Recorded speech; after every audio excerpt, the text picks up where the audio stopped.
লাউতে দেহের উচ্চ রক্তচাপ কমায়, তাই লাউয়ের কথা চিন্তা করে লাউয়ের বিচি ফেলে দেওয়া হয়। তাই ভর্তা নিয়ে চলে এলাম।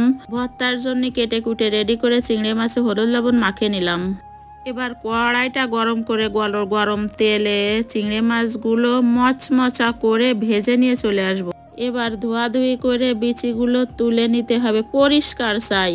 একবারে ঝকঝকা ধুলাই করে চলে এলাম গরম পানিতে ছেড়ে দিয়ে সিদ্ধ করব। এবার আবার চলে এলাম তেল গরম করে, গরম তেলে মুচমুচে করে লাল শুকনো মরিচ ভেজে নেব। এই লাল শুকনো মরিচটা ভাজতে ভাজতে ভাজতে ভাজতে ভাজতে ভাজতে আমি যেন ক্লান্ত হয়ে গেলাম। এখন মচমচেই হচ্ছে না, তার জন্য এটা মচমচে করে এইবার মনে হচ্ছে হয়ে গেছে। এর ভিতরে পেঁয়াজ রসুন অ্যাড করব। পেঁয়াজ রসুন একটু জাস্ট লবণ আর হলুদ দিয়েই ভাজি করব। এখন বলি লাউয়ের বিচির কিছু উপকারিতা। লাউয়ের বিচিতে থাকে ওমেগা 3 ফ্যাটিক অ্যাসিড, যা মস্তিষ্কের কোষের জন্য এক উপকারী উপকরণ। লাউয়ের বিচির এক ইতিবাচক উপকারিতা আছে স্মৃতিশক্তি ও বুদ্ধিমত্তার উপর।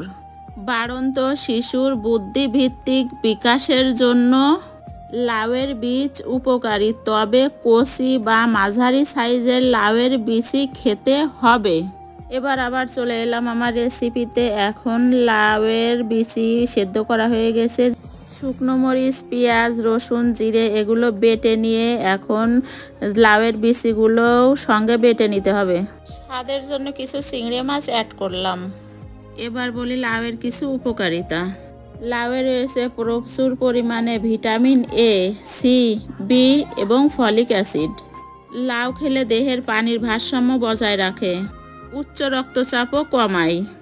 ছোটবেলায় দেখতাম কিছুই যায় না ফেলা, আসলে এই ফেলনা জিনিস এতটা যে টেস্টি হয়, এগুলো মাখিয়ে নিয়ে আসছি সামনে, ওয়েট করুন। লাউয়ের বিচি ভাজি এতটা সুস্বাদু, আপনারা তৈরি করে খেয়ে কমেন্ট করবেন।